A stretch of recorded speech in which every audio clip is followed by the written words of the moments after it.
എല്ലാ പ്രിയപ്പെട്ട ശ്രോതാക്കൾക്കും ഹിയർ ദ സ്റ്റോറിയിലേക്ക് സ്വാഗതം. ഉമർ നുഅ്മാൻ്റെയും ഷേർഖാൻ്റെയും കഥ തുടരുന്നു. ആ രാത്രിയിൽ ദുഅൽ മക്കാനും രക്ഷിതാവും വഴിയിൽ വെച്ച് ഷേർഖാൻ അയച്ച സംഘത്തെ കണ്ടുമുട്ടി.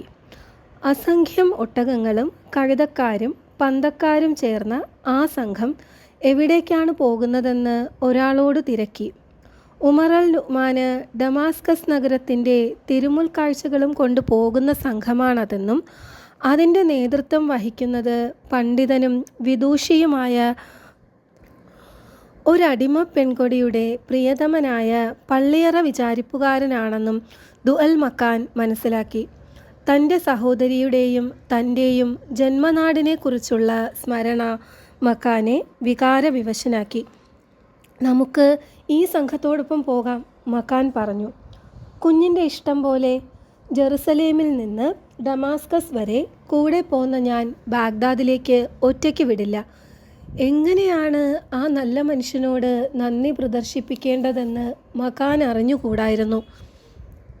സഹോദര, എന്താണ് എനിക്കിപ്പോൾ ചെയ്യാൻ കഴിയുക?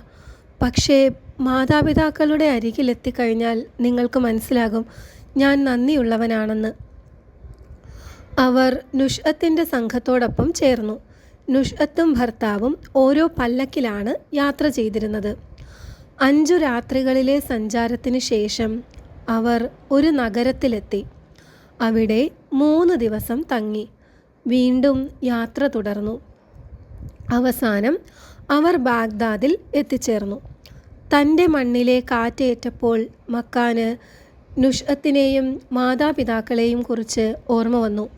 അവൻ തൻ്റെ പ്രിയപ്പെട്ടവരെ ഓർത്തുള്ള വികാരം കവിഞ്ഞൊഴുകുന്ന ഒരു ഗാനം ആലപിച്ചു. കൂടാരത്തിൽ അശ്രുക്കൾ വാർത്തുകൊണ്ട് ഉറങ്ങാതെ കിടന്നിരുന്ന നുഷ്അത്ത് ആ ഗാനം കേട്ടു. ഗാനത്തെ തുടർന്ന് മക്കാൻ വികാരവിക്ഷോഭത്താൽ ബോധശൂന്യനായി തറയിൽ വീണു. നുഷ്അത്ത് തൻ്റെ പരിചാരകനെ വിളിച്ച് ആജ്ഞാപിച്ചു, വേഗം പോയി ആ ഗായകനെ പിടിച്ചുകൊണ്ട് വരൂ. ഞാനൊന്നും കേട്ടില്ലല്ലോ.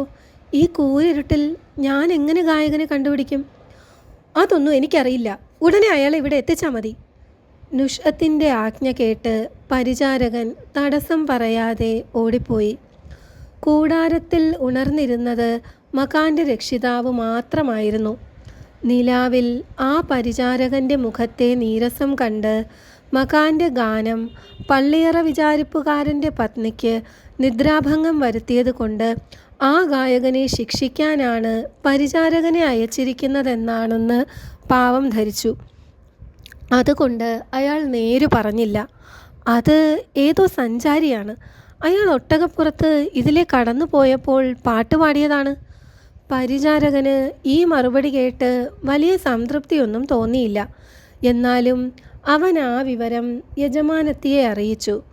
ഹതാശയായ നുഷ്അത്ത് മൗനം പാലിച്ചു. അല്പം കഴിഞ്ഞപ്പോൾ മക്കാന് ബോധം തെളിഞ്ഞു. നീലാകാശത്ത് തിളങ്ങുന്ന ചന്ദ്രബിംബം കണ്ടപ്പോൾ മക്കാൻ്റെ ഹൃദയം വിഷാദമഗ്നമായി. മനസ്സ് ശാന്തമാക്കാൻ മറ്റൊരു ഗാനം ആലപിക്കുവാൻ അവൻ ഭാവിച്ചു. ഉടനെ അവൻ്റെ രക്ഷിതാവ് തടഞ്ഞു. നിനക്കറിയാമോ ഇവിടെ എന്ത് സംഭവിച്ചുവെന്ന്? ഞാൻ ഒരുവിധം നിന്നെ രക്ഷിച്ചതാണ്. തുടർന്ന് അയാൾ പരിചാരകൻ വന്ന് അന്വേഷിച്ച വിവരം പറഞ്ഞു. ദുഅൽ മക്കാന് രോഷം തോന്നി. ഞാൻ പാടരുതെന്ന് വിലക്കാൻ ആരാണിവിടെ? എനിക്കിഷ്ടമുള്ള ഗാനങ്ങൾ പാടും. എനിക്ക് ഭയമൊന്നുമില്ല. എൻ്റെ നാട്ടിലെത്തിക്കഴിഞ്ഞു. ഇവിടെ എന്നെ തൊടാൻ ആർക്കാണ് ധൈര്യം? നീ എല്ലാവരെയും നശിപ്പിക്കും. എനിക്ക് വ്യസനം തോന്നുന്നു, പക്ഷെ ഞാൻ പാടും. എന്നാൽ എന്നെ വിട്ടയക്കൂ. നിനക്ക് നാശം വരുന്നത് കാണാനുള്ള ശേഷി എനിക്കില്ല. നിനക്കറിയാമല്ലോ, 1.5 വർഷക്കാലത്തെ അശ്രാന്ത പരിശ്രമം കൊണ്ടാണ് നീ രോഗവിമുക്തനായതെന്ന്. ക്ഷീണിച്ച് തളർന്നവർക്ക് ഉറക്കം കൂടിയേ കഴിയൂ. നിന്റെ ഗാനം മധുരമാണ്, പക്ഷേ നിദ്രാഭംഗം ആർക്കും രസിക്കില്ല. മക്കാനെ പിന്തിരിപ്പിക്കാൻ ഈ തടസ്സവാദങ്ങൾക്ക് കഴിഞ്ഞില്ല. അവൻ പ്രിയ ജനവിരഹത്തിൻ്റെ വേദന തുടിക്കുന്ന ഗാനം ആലപിച്ചു. അവസാനത്തെ വരിയിലെത്തിയപ്പോഴേക്കും ആ യുവാവ് ബോധശൂന്യനായി. ഇത്തവണ നുഷ്അത്ത് തൻ്റെ സഹോദരൻ്റെ ശബ്ദം തിരിച്ചറിഞ്ഞു. അവൾ വീണ്ടും പരിചാരകനെ വിളിച്ചു. ഇതാ, അയാൾ രണ്ടാമതും കൂടാരത്തിനരികിൽ വന്ന് പാടിയിരിക്കുന്നു. ഉടനെ തന്നെ അയാളെ കൂട്ടിക്കൊണ്ട് വന്നില്ലെങ്കിൽ നിനക്ക് നല്ല ശിക്ഷ കിട്ടും. ഇതാ 100 സ്വർണ്ണ നാണയം. ഇത് കൊടുത്ത് വളരെ ആദരപൂർവ്വം ആ ഗായകനെ ക്ഷണിക്കൂ.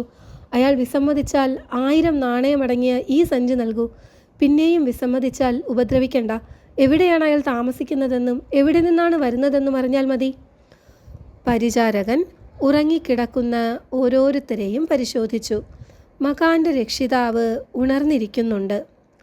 ആരാണിപ്പോൾ പാടിയത്? നീയാണല്ലേ? അല്ലാഹു സത്യം, ഞാനല്ല. ആരാണ് പാടിയതെന്നറിയാതെ ഞാൻ നിന്നെ വിടില്ല. ഗായകനെ കൊണ്ടല്ലാതെ അങ്ങോട്ട് ചെല്ലണ്ടെന്നാണ് കൽപ്പന.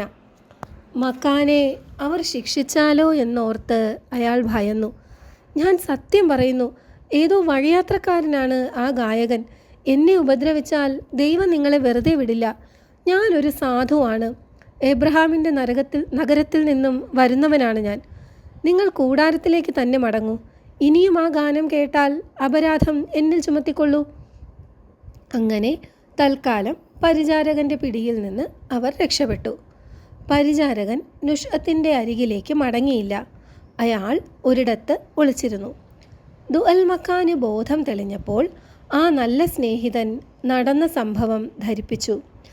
എന്തു തന്നെ ആയാലും എനിക്കെൻ്റെ വികാരങ്ങൾ അമർത്തിവെക്കാൻ കഴിയില്ല. പ്രത്യേകിച്ചും എൻ്റെ ജന്മസ്ഥലത്തിനരികിൽ എത്തിയിരിക്കുന്ന ഈ സന്ദർഭത്തിൽ. രക്ഷിതാവ് എത്ര ശ്രമിച്ചിട്ടും മക്കാനെ തടയാൻ കഴിഞ്ഞില്ല. മക്കാൻ ഗാനം തുടങ്ങി. ഉടനെ പരിചാരകൻ പ്രത്യക്ഷനായി. മക്കാൻ്റെ രക്ഷിതാവ് പേടിച്ച് വിറച്ച് ഓടിപ്പോയി ഒരിടത്തൊളിച്ചിരുന്നു. പരിചാരകൻ മക്കാനെ അഭിവാദ്യം ചെയ്തു. ഞാൻ 3 പ്രാവശ്യമായി ഇവിടെ വരുന്നു.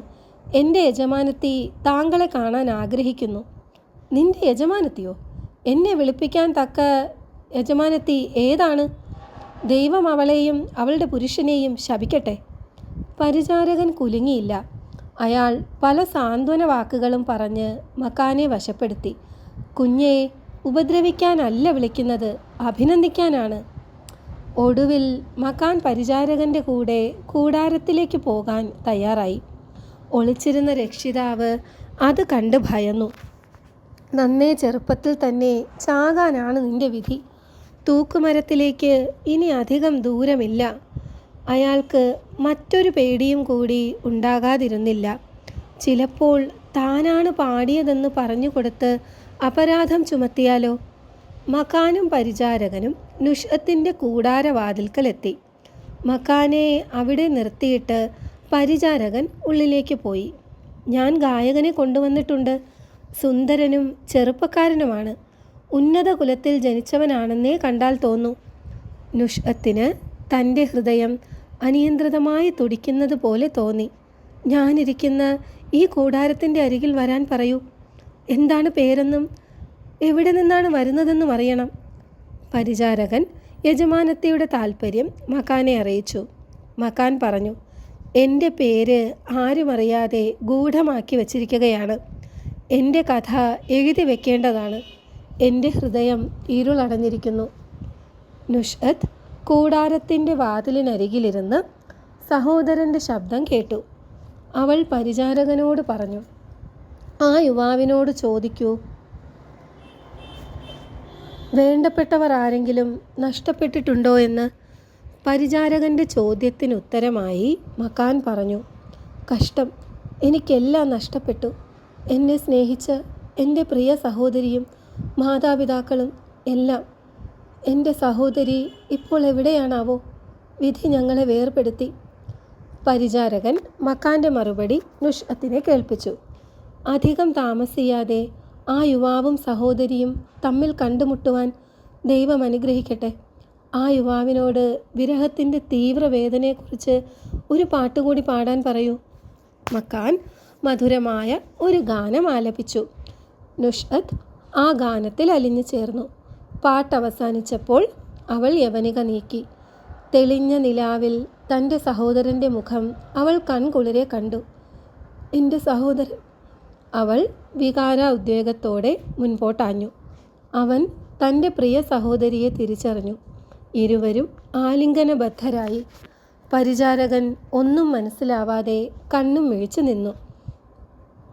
നുഷ്അത്ത് സഹോദരനെ തൻ്റെ കൂടാരത്തിലിരുത്തി. പറയൂ, എല്ലാ സംഭവങ്ങളും വിസ്തരിച്ച് പറയൂ. ആദ്യം സഹോദരി പറയൂ, പിന്നീടാവാം എൻ്റെ കഥ. നുഷ്അത്ത് താൻ പിരിഞ്ഞു പോയതിനു ശേഷമുണ്ടായ അനുഭവങ്ങളെല്ലാം വിസ്തരിച്ച് പറഞ്ഞു. ഞാൻ സഹോദരനെ എൻ്റെ ഭർത്താവുമായി പരിചയപ്പെടുത്താം. നിങ്ങൾ ഉറ്റ സ്നേഹിതരാകും. അദ്ദേഹം വളരെ നല്ല മനുഷ്യനാണ്. ഇനി സഹോദരൻ്റെ കഥ പറയൂ. മക്കാൻ തൻ്റെ കഥ മുഴുവൻ വിസ്തരിച്ചു പറഞ്ഞു. എല്ലാറ്റിനും ഉപരിയായി എനിക്ക് പറയുവാനുള്ളത് സ്നാനമന്ദിരത്തിലെ ആ നല്ല മനുഷ്യനെക്കുറിച്ചാണ്. അദ്ദേഹം എത്ര പണമാണ് എനിക്ക് വേണ്ടി ചിലവാക്കിയത്, എത്ര രാത്രികൾ ഉറക്കമൊഴിച്ച് എന്നെ ശുശ്രൂഷിച്ചു. ഉറ്റ സഹോദരനെ പോലെയാണ് പെരുമാറിയത്. സ്വയം വിശപ്പ് സഹിച്ച് എന്നെ ഊട്ടി, താൻ നടന്ന് എന്നെ കഴുതപ്പുറത്ത് സവാരി ചെയ്യിപ്പിച്ചു. ആ നല്ല മനുഷ്യൻ മാത്രമാണ് ഞാൻ ജീവിച്ചിരിക്കുന്നതിന് കാരണം. അടുത്ത ഭാഗം നാളെ. ഈ ചാനൽ ഇനിയും സബ്സ്ക്രൈബ് ചെയ്തിട്ടില്ലാത്തവർ ഒന്ന് സബ്സ്ക്രൈബ് ചെയ്യണേ. വീഡിയോ കാണുന്നവർ ഒന്ന് ലൈക്ക് ചെയ്ത് ഷെയർ ചെയ്ത് കമൻറ്റ് ചെയ്ത് സപ്പോർട്ട് ചെയ്യണേ.